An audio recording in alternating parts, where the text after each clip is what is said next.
So a lot of people are trying to understand the times that we're living in. Certainly, having grown up, if you want to call it, in the pre-internet days, um, things were different.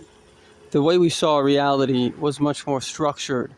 As you can see in this picture, there are some cars, there's a tree, there's a mountain, there's a village. Things had nouns. But as we develop in the brain sees the world kind of through the internet space. Remember, there are children that have been brought up on this. Things are much more fluid. They are not so separate anymore. Everything is on the screen. A car on the screen is not that much different to a tree in the screen. They're just um, you know, kind of things that were placed there.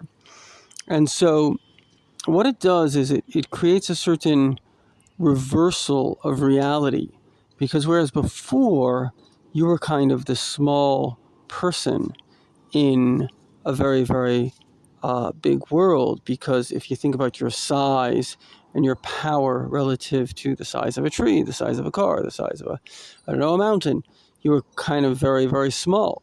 But when you think of yourself relative to your whole world in that little computer screen playing a game, you're actually the most powerful person in the world.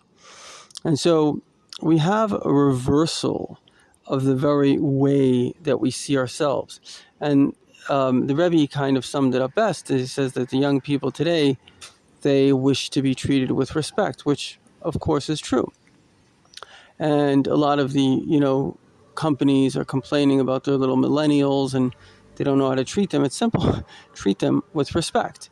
The concept that used to be in the world of master and serf is not there anymore. You don't have even in marriages, 70% of millennials are getting divorced. Now, they say that 80% of divorce, I don't know if it applies to millennials as well, is the woman choosing to get divorced. And my opinion is that the woman choosing to get divorced is, again, she's not being treated with respect. She's not feeling, you can love someone, but it's different between loving and respect. She's not feeling that this is promoting her honor, which is kind of the main reason people got married in the first place.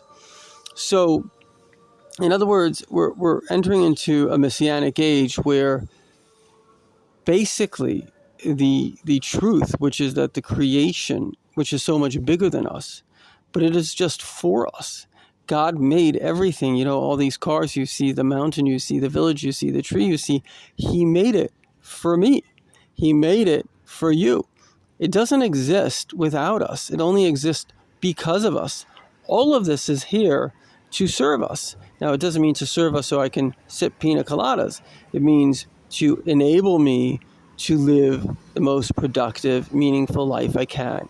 And that's the secret of life, that we've gone into a time, and Elon Musk is saying, I saw a recent interview with Ted Cruz, and he's saying, like, within 10 years, basically you won't have to do anything. You'll have robots, these robots are already in production.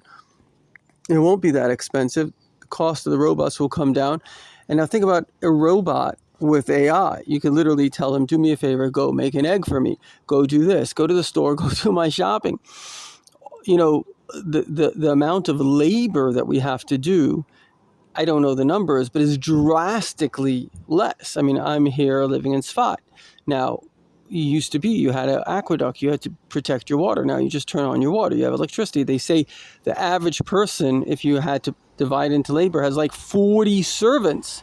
You've got your air conditioning, you've got your freezer, you got your fridge, you got your bathroom. So literally the amount of labor, the amount of time that I myself and 90%, or I shouldn't say 90, but at least probably 70% of the world has to expend relative to maybe even just 100 years ago is probably about 70% less. So the amount of labor that we're going to have to expend for our physical needs is pretty much going to go down to zero.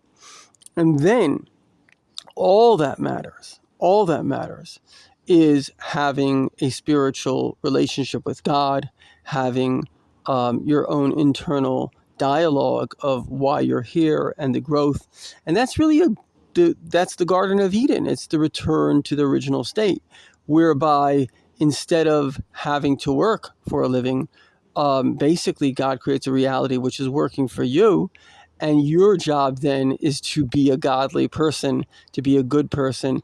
And that's the beauty of the world today, where 62% of the world already believe they have a personal relationship with God, and those numbers are just increasing because we're already in the Messianic times, times of infinite goodness.